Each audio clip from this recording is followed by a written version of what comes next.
منبر نور پر جلوہ بار سادات کرام، مشائخ ذوی الاحترام، علماء ذوی الاحترام، حاضرین اہل سنت و جماعت، السلام علیکم ورحمۃ اللہ وبرکاتہ۔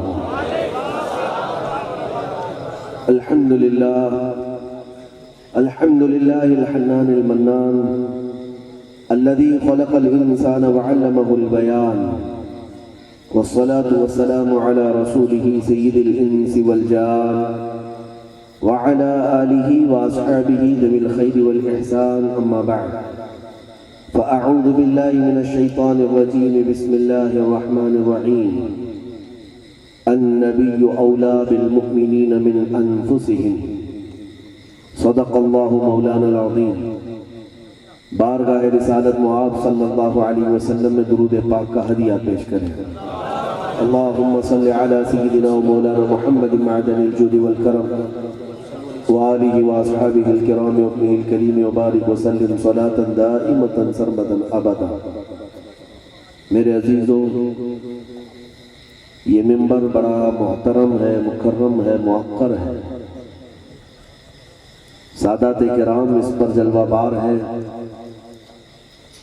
اور ان کے دربار کا ایک چھوٹا سا جاروب کش بلکہ ان کا کفش بردار مجھ فقیر کی صورت میں آپ دیکھ رہے ہیں۔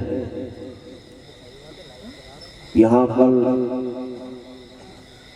خاندان غوثیت معاب کے بھی اور خاندان غریب نواز کی بھی آل موجود ہے۔ اللہ تبارک و تعالیٰ ان سادات کا سایہ ہمارے سروں پر دراز سے دراز تر فرمائے۔ میرے عزیزوں، اب یہ وقت تقریر کا نہیں ہے، اتنی تاخیر ہو جاتی ہے ہمارے جلسوں میں، لیکن میں پھر بھی ہر جگہ شکایت کرنے کے بعد تقریر کر ہی دیتا ہوں، یہ سوچ کر کے کہ سنی کبھی تھکتا نہیں ہے۔ ایمان والے کے اندر تھکان نہیں ہوتی۔ دوسرے دنیاوی کاموں کے لیے تھکان ہو سکتی ہے، لیکن عشق رسول کے لیے کبھی نہیں۔ نبی مکرم صلی اللہ تعالیٰ علیہ وسلم کے لیے تھکنا بھی نہیں چاہیے، کیونکہ یہ راستہ ایسا ہے کہ اس میں جتنی چستی اور جتنی پھرتی نظر آئے گی اتنی منزلیں طے کرتے چلے جاؤ۔ مجھے یہ معلوم نہیں تھا کہ آج کا یہ اجلاس تصوف کے حوالے سے ہے۔ قبلہ سید رضوان صاحب اور سید سمدانی میاں صاحب کی گفتگو سے مجھے اندازہ ہوا، اور پھر میرے برادر گرامی حضرت مفتی ظفر صاحب قبلہ بھی موجود ہیں۔ گفتگو سے پھر یہ اندازہ ہوا کہ شاید آج کے اس اجلاس کا عنوان تصوف ہے، یا اس سے ریلیٹڈ چیزیں ہیں۔ کافی کچھ مواد اور کافی کچھ سیر حاصل بحث آپ نے سنی مجھ سے پیشتر خطبہ سے، سادات سے۔ صوفی کون ہے اور تصوف کیا ہے؟ میرے عزیزوں، آج کے زمانے کی یہ بہت ہی اہم ضرورت بھی ہے کہ ان عناوین کو ایسے کشادہ کر دیا جائے، اتنا اس کو ظاہر و باہر کر دیا جائے جیسے سورج کی روشنی ہوتی ہے۔ اس نام پر دھوکے کھائے جائیں گے بعد میں، اس لیے کہ میں جانتا ہوں کہ ایک عام آدمی کو، بے علم شخص کو، جاہل کو تصوف کے میدان میں کھڑا کرنا ایسا ہی ہے جیسے کسی کسان کو آپریشن تھیٹر میں لا کر کھڑا کرنا۔ اس کو پھاوڑے اور کدالی سے مطلب ہے کسان کو، وہ سرجری کیا جانے۔ تو کسی ڈاکٹر کے آپریشن تھیٹر میں کیا چلتا ہے یہ ڈاکٹر ہی جانے۔ ہاں، البتہ اتنی بات ضرور ہے کہ تصوف ہمارا راستہ ہے، لیکن عوام اور بے علم لوگ تصوف کی باریکیوں پر اگر گفتگو کرنے لگ جائیں تو وہ ایسی ہی ہوگا کہ ڈاکٹر ہے نہیں اور ڈاکٹریٹ کی باتیں کر رہا ہے۔ عوام کے لیے ضرورت اتنی ہی ہے کہ تم اگر تصوف کا راستہ چننا چاہتے ہو تو تمہاری سب سے پہلی شرط ہے کسی عاشق رسول کے قدموں سے وابستہ ہو۔ بغیر کسی کی رہنمائی کے یہ راستہ بڑا کٹھن ہے، بغیر کسی کی رہبری کے یہ راستے میں گمراہیاں بھی آ جاتی ہیں۔ اب میں آپ کے سامنے عرض کرتا ہوں کہ تصوف کے ثمرات اور نتائج آپ نے سنے ہوں گے۔ سچ فرمایا سید صاحب نے کہ صوفی جو ہوتا ہے اس کے اخلاق نظر آ جاتے ہیں، وہ غریبوں کی مدد کرنا یا بلکہ انسانوں کے اندر کے لیے ہمدردی اس کے قلب میں آئی جاتی ہے تصوف کے میدان میں آنے کے بعد۔ یہ سب ثمرات ہیں، یہ نتائج ہیں، یہ پورا پک جانے کے بعد یہ انداز نظر آئے گا، کچوں میں یہ سب چیزیں آئیں گی نہیں۔ جب صوفی پک جاتا ہے تو اس کے اخلاق صاف نظر آئیں گے، لیکن جو شرط اول ہے تصوف کے لیے، صوفی بننے کے لیے سب سے پہلی چیز جو ضروری ہے وہ کیا ہے؟ جس کو اقبال کہتا ہے محمد کی محبت دین حق کی شرط اول ہے، اسی میں ہو اگر خامی تو سب کچھ نامکمل ہے۔ اس میں اگر کمی آ گئی نہ تصوف کی باتیں تمہارے کام آئیں گی، نہ ہی تمہارا جبہ و دستار تمہیں بلند منزلیں تک پہنچا سکتا ہے۔ ایک بات یاد رکھنا، اولیاء کاملین کے آستانے ہو، پیران اعظام کی خانقاہیں ہو، ساری چیزیں اپنی جگہ پر، لیکن رب ذوالجلال تک اگر پہنچنا ہو تو اس بات کو گٹھی میں باندھ کر کے لے جاؤ، بخدا خدا کا یہی ہے در، نہیں اور کوئی مفر مقر۔ حضور پاک کا جو دروازہ ہے یہی اللہ کا دروازہ ہے، بخدا خدا کا یہی ہے در، نہیں اور کوئی مفر مقر۔ جو وہاں سے ہو یہی آ کے ہو، جو یہاں نہیں تو وہاں نہیں۔ حضور اکرم صلی اللہ تعالی علیہ وسلم کی محبت تمہارے لیے سب سے پہلی شرط ہے، اور ایمان جس طرح ابھی آپ نے گفتگو سماعت کی کہ ایمان ہے، اس کے بعد تقویٰ ہے، اس کے بعد احسان ہے، اس کو تصوف کہا جاتا ہے۔ ایمان ہے، پھر عمل صالح، اور اس کے بعد احسان یعنی تصوف۔ تصوف بہت اعلیٰ منزل پر ہے جو ثمرات بتاتا ہے، نتائج بتاتا ہے، لیکن جو ایمان پہلی سیڑھی ہے، اس پہلی سیڑھی کو بھی مکمل کیسے کرو گے؟ ایمان کہتے کسے ہیں؟ ایمان کا مفہوم یہی ہے، لا یؤمن احدکم حتی اکون احب الیہ من والدہ وولدہ والناس اجمعین۔ میرے آقا فرماتے ہیں تم میں سے اس وقت تک کوئی کامل ایمان والا ہو ہی نہیں سکتا جب تک کہ ساری دنیا سے زیادہ مجھ سے محبت نہ کرے۔ پتہ یہ چلا کہ ہمارا عنوان تو یہی ہے میرے عزیزوں، حضور پاک صلی اللہ تعالیٰ علیہ وسلم کی محبت تمہارے ساتھ سلامت ہے تو سب کچھ سلامت ہے، اور اگر اس میں ذرا برابر کمی آئی تو چاہے تم جس میدان میں بھی شہسوار بننے کی کوشش کرو، گھٹنوں کے بل گر جاؤ، بہت جلدی گر جاؤ گے۔ اقبال اسی لیے کہتا ہے، ہو نہ یہ پھول تو بلبل کا ترنم بھی نہ ہو، چمن دہر میں کلیوں کا تبسم بھی نہ ہو نہ یہ ساقی تو میں بھی نہ ہو، خم بھی نہ ہو، بزم توحید دنیا میں نہ ہو، تم بھی نہ ہو۔ یا رسول اللہ، خیمہ افلاک کا استادہ اسی نام سے ہے، نبض ہستی تپش آمادہ اسی نام سے ہے۔ حضور اکرم صلی اللہ تعالیٰ علیہ وسلم کے نام کی برکتیں ہیں یہ جو کائنات میں تم دیکھ رہے ہو۔ دشت میں دامن کوثر میں میدان میں ہے، بحر میں موج کی آغوش میں طوفان میں ہے، چین کے شہر مراکش کے بیابان میں ہے، اور پوشیدہ ہر مسلمان کے ایمان میں ہے۔ وہ نام مصطفیٰ صلی اللہ تعالیٰ علیہ وسلم ہے جو ہم سب کی جڑ ہے، ہم سب کے ایمان کی بنیاد ہے۔ اگر اسی میں ہو خامی تو سب کچھ نامکمل ہے، اور قرآن کہتا ہے النبی اولیٰ بالمؤمنین من انفسہم، نبی مومنوں سے ان کی جان سے زیادہ قریب ہے، جان سے زیادہ قریب ہے۔ اس لیے میرے عزیزوں، آج اس بات کو میں مختصر گفتگو کروں گا، رات کے 2 بجے اب آپ کے پلے کیا پڑیں گے؟ ہو سکتا ہے کہ آپ کے اوپر سے باؤنس چلا جائے، لیکن میں جو باتیں کروں گا جب تک آپ کی تازگی رہے، جب تک آپ کے چہرے چمکتے رہے، انشاءاللہ العزیز اس سے قبل ہی میں اپنا بھی بوریا بستر سمیٹ لیتا ہوں۔ توجہ، آپ سب کے لیے آج اس بات کو تسلیم کرنا ہوگا کہ ہمارے لیے ہمارا مال، ہمارا گھر، ہماری اولاد، ہماری پراپرٹی، ہماری جائیداد، ہمارا نام اہم نہیں، ہمارے لیے سب سے اہم رسول اللہ کی عزت ہے۔ اگر حضور پاک صلی اللہ تعالیٰ علیہ وسلم کی عزت کی فکر میں لگ گئے تو مولا تمہاری عزتیں بلند کرے گا، ساری چیزیں بلند فرمائے گا، تمہارے گھر بار، تمہارے مال و متاع، سب کی حفاظت اللہ تعالیٰ اپنے ذمہ کرم پر لے لیتا ہے۔ ان تنصروا اللہ ینصرکم، تمہارا ذمہ آج یہ ہے کہ تم فکر تو کرو میرے نبی رحمت صلی اللہ تعالیٰ علیہ وسلم کی عزت کی۔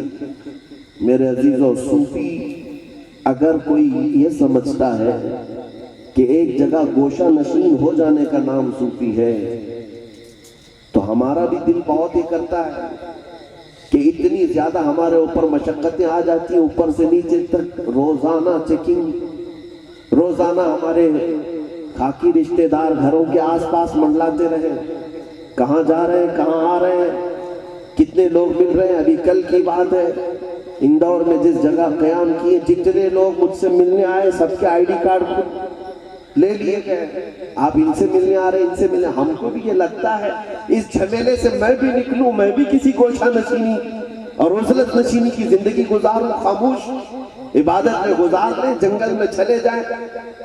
اگر اسی طرح جنگل میں ہی چلے جانے کا نام صوفی ہوتا تو میرے عزیزوں، صوفیوں کا جو سب سے بڑا سردار ہے وہ میرا حسین اعظم ہے۔ وہ میدان کربلا میں اپنے نہتے بچوں کو لے کر نہیں اترتا۔ صوفی کا مطلب یہ ہے کہ جب نبی پاک کی شریعت پر کوئی انگلی اٹھائے تو پھر عزلت نشینی نہیں، گوشہ نشینی نہیں، بلکہ اپنی گردن لے کر میدان میں اترنے کا نام صوفی ہے۔ حقیقی کلندر بھی وہ ہے، حقیقی صوفی بھی وہ ہے۔ آپ کو پتا ہے، اگر میں کہوں تو یہ مبالغہ نہیں، ہندوستان کا نہیں بلکہ ہماری نظر میں اکثر اولیاء کاملین کا مرجع سیدنا غریب نواز رضی اللہ تعالیٰ عنہ، تصوف کی کئی نہریں وہاں سے چلی ہیں۔ اس غریب نواز کو بھی اگر غور سے پڑھو گے تو پتا چلے گا کہ صرف وہ اپنی ایک جھوپڑی میں عبادت کرتے ہوئے پورا زمانہ نہیں گزارے ہیں، بلکہ یہ ہندوستان بھر میں جو آج ہماری آنکھوں میں اسلام نظر آتا ہے، ہمارے چہرے پر رونقیں نظر آتی ہیں، یہ غریب نواز کا پلایا ہوا عشق رسول ہے، یہ عشق رسول ہے۔ اور جب کبھی کوئی اس کے خلاف آواز اٹھاتا تو سرکار غریب نواز اس کے لیے بھی نکلتے ہیں۔ آپ نے کبھی سنا نہیں ہوگا کہ سرکار غریب نواز فوج بن کر کے جنگ میں بھی گئے، ہاں فوج بن کر کے بھی گئے ہیں۔ اولیاء کاملین کی فہرست میں تمہارے سامنے رکھ سکتا ہوں، جنہوں نے وقت پڑنے پر اپنی خانقاہیں اور اپنے مریدین کو سب یہ تلقین بھی کی کہ ہمارے گھر کی بات نہیں، رسول اللہ کی شریعت کی بات ہے، اور اسی کی حفاظت کا نام بھی تصوف ہے۔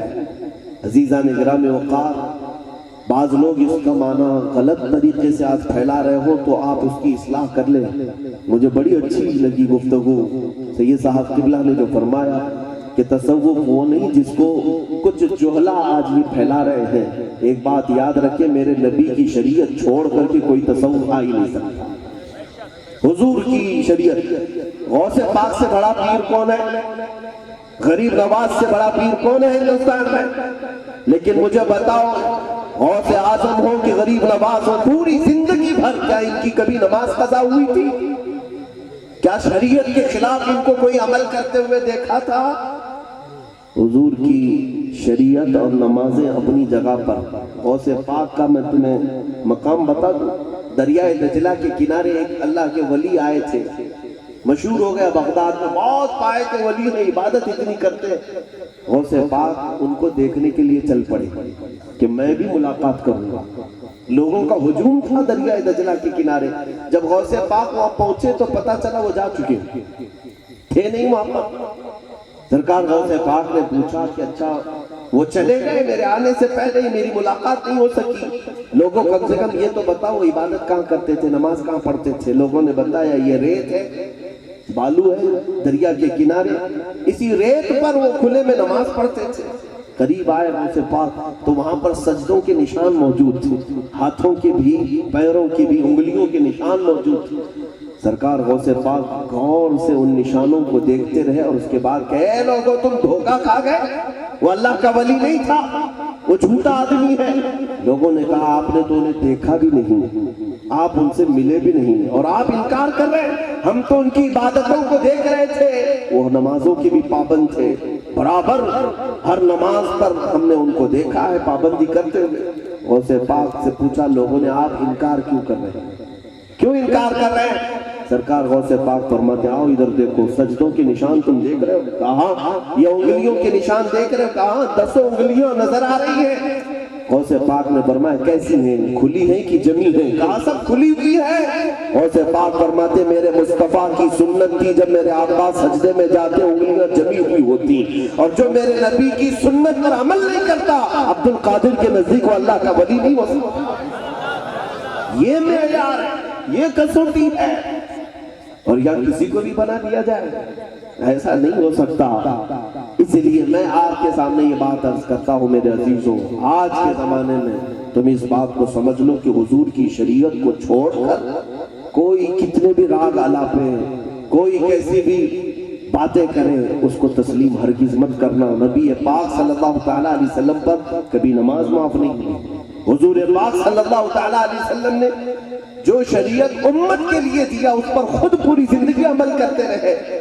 تمہیں پتہ نہیں ہے حضور کی وہ آخری زندگی جب رسول پاک صلی اللہ تعالیٰ علیہ وسلم علالت کی وجہ سے مسجد نبوی شریف میں حاضر نہیں ہو پا رہے تھے، حضرت ابوبکر صدیق رضی اللہ تعالیٰ عنہ لوگوں کو نماز پڑھا رہے تھے۔ ایک وقت ایسا بھی آیا رسول پاک صلی اللہ تعالیٰ علیہ وسلم اپنے گھر سے اپنے حجرے سے نکلے، روایت میں ہے کہ زمین پاؤں پر نہیں لگتے تھے، 2 صحابہ کے کندھوں پر ہاتھ رکھے میرے آقا آ رہے تھے اور پنجے زمین پر گھسٹتے تھے، اتنی تکلیف تھی لیکن باوجود اس کے رسول اللہ کو نماز با جماعت پیاری تھی۔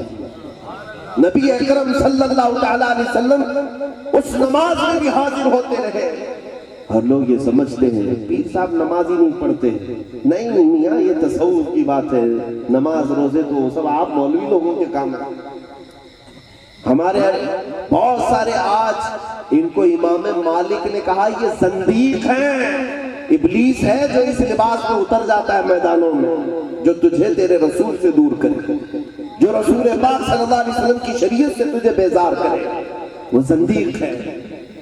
کوئی صاحب آئے مرید کہنے لگے ہمارے پیر صاحب ہاں وہ تو صرف اور صرف قوالیاں سنتے ہیں صبح سے شام تک، نماز کے وقت میں کہا نہیں، نماز تو وہ تصور میں مکہ میں پڑھتے مدینے میں پڑھتے، ہوتے یہی۔ ہم نے ان سے یہی کہا پھر کھانا یہاں کیوں کھاتے ہیں، سوتے یہاں ہیں کھانا یہاں کھاتے ہیں، نمازیں وہاں ہوتی ہیں۔ میرے عزیزوں وہ اور مقام ہے، وہ اور مقام ہے۔ ایک بات یاد رکھیں، سرکار غوث پاک رضی اللہ تعالیٰ عنہ کا مقام یہ ہے کہ آپ فرماتے ہیں میں مشرق میں ہوں، میرا مرید مغرب میں ہو، اگر سطر کھل جائے میں یہیں سے اس کی سطر پوشی کروں۔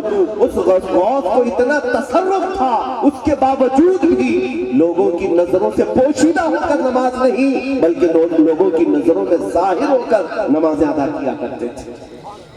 غوث پاک ہمیشہ لوگوں کے سامنے باجماعت نماز ادا کرتے رہے۔ وہ کہہ سکتے تھے غوث پاک جن کے گھر کے طواف کے لیے کعبہ آ جائے، وہ کہہ سکتے تھے کہ میں کعبے میں فجر پڑھتا ہوں، مغرب میں مدینے میں پڑھتا ہوں۔ اس غوث نے نہیں فرمایا بلکہ لوگوں میں تمہارا امام بن کر تمہاری مسجدوں میں تمہارے سامنے نماز پڑھتا ہوں۔ یہ اس لیے کہ نبی پاک صلی اللہ تعالیٰ علیہ وسلم کی شریعت سے بڑھ کر کوئی چیز نہیں، کوئی چیز نہیں۔ حضور اکرم صلی اللہ تعالیٰ علیہ وسلم کی محبت سب سے پہلے تمہارے اندر آئے، ان کی شریعت کی حفاظت تمہارے اندر آئے۔ سیدنا احمد کبیر رفاعی رحمۃ اللہ تعالیٰ علیہ کے پوتے ہیں قندھار شریف میں، مہاراشٹر میں۔ آپ کی کتاب ایک بڑی پیاری مثال انہوں نے لکھی ہے تصوف کو لے کر کے۔ 3 چیزیں بتائی جاتی ہیں، شریعت، طریقت، معرفت، اور ایک زیادہ اس میں حقیقت۔ شریعت، طریقت، اور یہ آج کل وہ لوگ بات کر رہے ہیں جن کو ابھی کپڑے پہننے کا طریقہ معلوم نہیں، وہ لوگ شریعت، طریقت، معرفت، حقیقت کی باتیں کر رہے ہیں۔ میرے عزیزوں یہ 4 منزلیں اس بزرگ نے جو فرمایا، فرماتے ہیں کہ اے بندے تجھے پتہ ہے درخت دیکھتا ہے، درخت کہاں اگتا ہے؟ زمین میں. زمین ہو اس پر درخت اگتا ہے. درخت بڑا ہو گیا تو اس پر پھول آتے ہیں. پھول آتے ہیں اور اس کے بعد پھر اس کے اندر پھل بنتے ہیں. اور پھل کے اندر کیا ہوتا ہے؟ مغز. ایک آم کا پیڑ سمجھ لو. زمین پر پیڑ جب بڑا ہوتا ہے تو اس ہرے بھرے پیڑ کے اندر پھل آیا, اور پھل کے اندر کیا آیا؟ مغز آیا. تمہیں مغز کھانے تک کے لیے کیا کیا چیزیں دیکھنی پڑی. وہ بزرگ فرماتے ہیں یہ مثال ہے. زمین شریعت ہے اور پیڑ طریقت ہے اور پھل معرفت ہے اور اس کے اندر کا مغز کی حقیقت ہے. بات سمجھ میں آ رہی ہے؟ حقیقت بہت اعلیٰ ہے.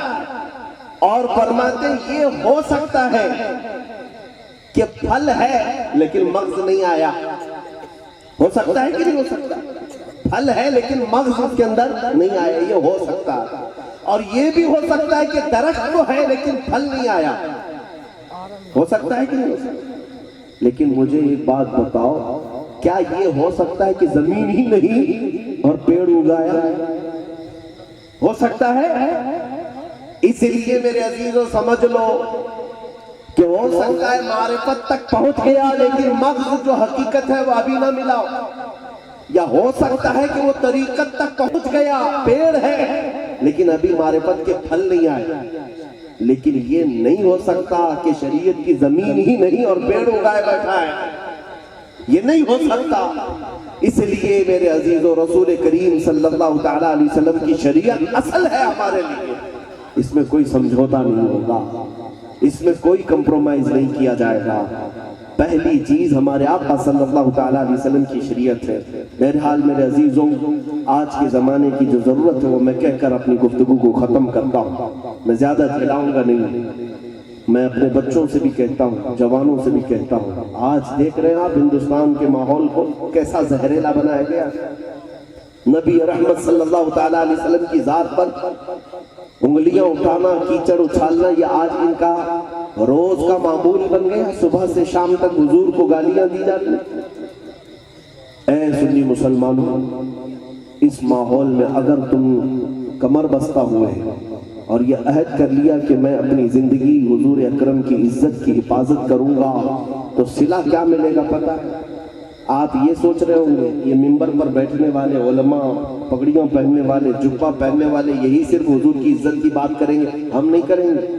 نہیں میرے عزیزوں, تم اگر حضور کے غلام ہو تو جس جگہ پر بھی کھڑے ہو حضور کی عزت کے لیے اگر تم پہرا دینا شروع کیے تو تم کبھی کبھار ایسا ہوتا ہے کہ مجمع سے اٹھنے والا ایک نوجوان اتنی بلندی کو پہنچ جاتا ہے کہ ہزاروں علماء بھی اس تک نہیں پہنچ سکتے. اگر حضور کی عزت پر پہرے داری میں اس کی خدمت قبول ہو گئی. حضرت شفیع اوکاڑوی رحمۃ اللہ علیہ پاکستان کے ایک بڑے خطیب گزرے ہیں. آپ نے اپنا ایک واقعہ لکھا ہے. علامہ شفیع اوکاڑوی رحمۃ اللہ علیہ فرماتے ہیں, توجہ, ایک مرتبہ ایسا ہوا کہ ایک گاؤں والے آئے اور خطیب اعظم سے کہا کہ ہمارے گاؤں میں میلاد کی محفل کرنا ہے, رسول کریم صلی اللہ تعالیٰ علیہ وسلم کی محفل کرنا ہے. حضور اکرم صلی اللہ تعالیٰ علیہ وسلم کی میلاد کی محفل کے لیے ان کی تاریخ لی گئی. بڑے خطیب سے تاریخ دے دیا. اب جب مقررہ تاریخ آنے والی تھی اس سے پہلے اس گاؤں میں کیا ہوتا تھا بتاتا ہوں. اس گاؤں کے لوگ غریب تھے, سنی لوگ جو حضور کی محبت میں آئے تھے خطیب اعظم کو دعوت دینے کے لیے. لیکن بڑے بڑے پیسے والے جو تھے وہ قادیانی تھے, وہ مرتدین بھی تھے, نبی پاک صلی اللہ تعالیٰ علیہ وسلم کی ختم نبوت کے منکرین تھے. اس گاؤں کے اکثر لوگ, ان کو جب پتا چلا کہ یہ خطیب اعظم ان کا آ رہا ہے تو ظاہر سی بات ہے ان کا آپریشن ہو جائے گا, بہت سارا ان کا پول کھلے گا اور عوام جو ہے سمجھ جائے گی. تو انہوں نے پوری طاقت لگا دی کہ نہیں, وہ خطیب نہیں آئے گا, وہ خطیب یہ ہمارے گاؤں میں نہیں آئے گا. اور غریب سنیوں کو آ کر کے کہنے لگے کہ اگر تم نے اس کو بلایا تو پھر تمہارا حشر بہت برا ہوگا. سنو میرے عزیز, اکثر جگہوں پر ہم بھی یہ فیس کرتے ہیں، تاریخ بھی ہو جاتی ہے ساری چیزیں، 2 دن پہلے فون آتا ہے کہ نہیں، پولیس کہتی ہے کہ یہ مولانا نہیں آئے گا، باقی کوئی آئے گا۔ بہرحال میں یہ نہیں سمجھتا کہ کس لیے، کچھ بات تو ہے۔ خطیب اعظم کو آنے کے لیے منع کر دیا گیا۔ اب وہ جو سنی غریب قوم تھی وہ آ کر کے علامہ شفیع رحمۃ اللہ علیہ کے پاس کہنے لگے، حضور معاف کر دیں، ہم غریب لوگ ہیں، ہم کمزور لوگ ہیں، ہمارے گاؤں کے بڑے بڑے قادیانی پیسے والے ہیں، اور انہوں نے منع کر دیا ہے کہ آپ نہیں آ سکتے ہمارے گاؤں میں۔ تو علامہ شفیع رحمۃ اللہ علیہ نے فرمایا، اب تو میرے لیے جانا واجب ہو گیا، میں جاؤں گا، میرے نبی کی سیرت بیان کروں گا، اگر کوئی گستاخ نہیں سننا چاہتا تو اپنا راستہ لے، میں عاشقوں کی جماعت میں بیٹھوں گا اور بیان کروں گا۔ تو سنی گھبرا گئے کہ ہم کیا کریں گے، ہمارے سے انتظام نہیں ہو پائے، اتنے بڑے خطیب کو بلا رہے ہیں۔ تو علامہ شفیع رحمۃ اللہ علیہ نے کہا کہ جاؤ تم اپنے انتظام میں رہو، میں آ جاتا ہوں، باقی کا معاملہ میں خود دیکھ لوں گا۔ گئے مقررہ تاریخ میں، لیکن یہ قادیانی جو ہے بڑا ہلڑ مچائے ہوئے تھے، ہنگامہ کیے ہوئے تھے۔ آپ 1 دن پہلے چلے گئے، جلسے کے 1 دن پہلے گئے، اور وہ سنی غریب قوم تھی، ان سے جا کر کے کہا کہ لوگوں یہاں کوئی ایسا دبنگ آدمی ہے جسے تم جانتے ہو؟ کہا کہ ہاں، گاؤں کے باہر ایک نورا ڈاکو رہتا ہے، وہ ڈاکو ہے تو مسلمان، لیکن پٹیلی کرتا ہے، اس سے لوگ ڈرتے ہیں۔ علامہ شفیع رحمۃ اللہ علیہ نے فرمایا چلو میں اس کے پاس جاتا ہوں۔ تو لوگ کہنے لگے آپ جائیں گے اس کے پاس؟ کہا میں جاؤں گا۔ چند لوگوں کے ساتھ خطیب اعظم اس نورا ڈاکو کے فارم ہاؤس جو گاؤں کے باہر بنا تھا وہاں پہنچے۔ وہ آیا، پوچھا کہ مولانا صاحب میرے یہاں؟ کہا ایک کام لے کر کے آیا، سنا ہے تو مسلمان ہے؟ کہا مسلمان تو ہوں مولانا، آئیے بیٹھیے، کیا بات؟ کہا دیکھ میں رسول اللہ کی محبت بانٹنے آیا ہوں، ان کی عزت پر بات کرنے آیا ہوں، گاؤں میں کچھ دشمن ایسے ہیں کہ مجھے نبی کی بات کرنے نہیں دینا چاہتے۔ تو اس کی کھوپڑی سلک گئی، کہا حضور کے لیے نہیں کرنا چاہتے، حضور کے لیے منع کرتا ہے کوئی؟ کون ہے وہ؟ فلاں فلاں ایسے بڑے بڑے پیسے والے لوگ ہیں۔ کہا مولانا آپ چلو، آپ بیان کرو، جب تک آپ بیان کریں گے میں کھڑا رہوں گا۔ باقی کچھ تھا نہیں، ڈاکو تھا، زندگی ڈاکہ زنی میں جا رہی تھی اور پٹیلی کرتا رہا، لیکن بات اتنی تھی کہ حضور کی تھی، تو کہا نہیں میں کھڑا رہوں گا۔ یہ اور بات ہے کہ مولا کس سے کیا کام لیتا۔ مولانا آپ جائیے، آپ بیان کیجئے، میں کھڑا رہتا ہوں۔ شفیع اوکاڑوی رحمۃ اللہ علیہ ایک نواز قوم تھے، خطیب بھی تھے، لیکن سارے حالات کو دیکھنے والے، نبض کو پہچاننے والے بھی عالم دین تھے۔ آپ آئے اور آپ نے جب بیان شروع کیا تو وہ ہزاروں کا مجمع تھا، جو کمزور تھے وہ بھی تھے، جو دوسرے تھے وہ آ کر دیکھتے رہے، لیکن پہرے داری کے لیے نورا کھڑا، کسی کی ہمت ہی نہیں تھی، اس لیے کہ اس کا رعب و دبدبہ گاؤں پہ چلتا تھا، کوئی نہیں آیا، قریب نہیں آیا۔ پورا بیان ہوا، جلسہ ہوا، میرے آقا کی سیرت بیان ہوئی، محبت ہوئی اور عزت، حتیٰ کہ ان منکرین ختم نبوت کا زبردست آپ نے آپریشن کیا، ان کی جماعت کے کئی بھولے بھالے لوگ توبہ کیے اس جلسے میں، اور سنی صحیح العقیدہ بنے۔ جلسہ رات کو ختم ہوا، وہ باہر کا باہر ہی نورا ڈاکو چلا گیا، میرا کام تو ہو گیا، مولانا آپ کو کسی نے چھیڑا نہیں، بات ہو گئی، ختم ہو گئی۔ وہ دبنگ آدمی تھا۔ جلسہ پورا ہو گیا۔ علامہ شفیع اوکاڑوی کہتے ہیں، وہ لکھے کتاب کہ اس جلسے کا میں اللہ کی بارگاہ میں شکر ادا کیا کہ ایک ایسے آدمی سے اللہ نے کام لے لیا جس کو بظاہر کبھی مسجدوں میں ہم نے نہیں دیکھا، دینی محفلوں میں نہیں دیکھا، لیکن ایک زمانہ گزر گیا۔ اس گاؤں کے خطاب کے بعد تقریباً 6 مہینے گزرے ہوں گے۔ شفیع اوکاڑوی رحمۃ اللہ علیہ فرماتے ہیں، میرے پاس ہمارے شہر میں ایک شخص ملنے کے لیے آیا، تو میں نے پوچھا کہاں سے آیا؟ کہا اسی گاؤں سے، نورا ڈاکو کے گاؤں سے۔ کہا ٹھیک ہے، ملاقات کے لیے آئے تو ایک داڑھی والا ٹوپی والا اور نہایت ہی شریف اس گاؤں کا ایک آدمی آیا ہے. کہا کہ حضور آپ کو یاد ہے 6 مہینے پہلے آپ ہمارے گاؤں آئے تھے؟ کہا یاد تو ہے، میں نے تقریر بھی کیا تھا. کہا کہ آپ کو پتہ ہے وہاں کچھ قادیانی آپ کو روک رہے تھے نبی کی سیرت بیان کرنے کے لیے. کہا کہ ایک ڈاکو، نورا ڈاکو آپ کی پہرہ داری کر رہا تھا. کہا وہ میں ہی نورا ڈاکو. کہا تو ہے، تیری شکل تو الگ، میں نے جب تجھے دیکھا تھا تیرے چال چلن الگ تھے، چہرہ الگ تھا، بالکل تیری کیفیت الگ تھی. آج تو ایسا لگ رہا ہے کوئی صوفی باصفا ہے. تیرے چہرے پر داڑھی ہے، سر پر ٹوپی ہے، لباس میں ایک عجیب سی رونق ہے. کیا بات ہے؟ وہ ہاتھ پکڑ کر کے رونے لگا. خطیب اعظم کہتے وہ ہاتھ پکڑ کر کے رونے لگا. کہا مجھے تو پتہ نہیں تھا جلسے کیا ہوتے ہیں، گفتگو کیا ہوتی ہے، لیکن اس رات میں جلسے میں آیا تھا صرف اسی لیے کہ کوئی خرابی نہ ڈالے. میرے مصطفیٰ کی بات ہو رہی ہے، نبی کی عزت کی بات ہو رہی ہے. میں نے آپ کی تقریر بھی پوری نہیں سنی، مجھے یاد بھی نہیں ہے، لیکن پہلے داری کرتا رہا. جب رات کو میں گھر گیا، میں سویا تھا اپنے معمول کے مطابق. عجیب انداز تھا میرے گھر میں کہ رات کو سونے کے بعد ایک بار رونق روشن چہرے والے میرے خواب میں آتے ہیں اور کہتے ہیں کہ نورا تو اٹھ جا. میرا ہاتھ پکڑتے ہیں، اٹھاتے ہیں اور اپنے ساتھ چلاتے ہیں. میں پوچھتا ہوں آپ کون ہیں؟ آنے والے کہتے میں محمد رسول اللہ. آج تو نے میری عزت پر پہرے داری کی ہے، میری سیرت پر بیان کرنے کے لیے تو نے آج چوکے داری کی ہے. اور سن اے نورا، اللہ تبارک و تعالیٰ کی بارگاہ میں سفارش کرتا ہوں کہ آج تک تو جس طرح کے میدان میں زندگی گزارتا تھا، اب نبی کی عزت پر بات آئی تھی، تو نے پہرے داری کی، اللہ نے انعام نازل کیا. اٹھ اس میدان سے، آجا میرے محبوبوں کے میدان میں، آجا میرے حبیبوں کے میدان میں.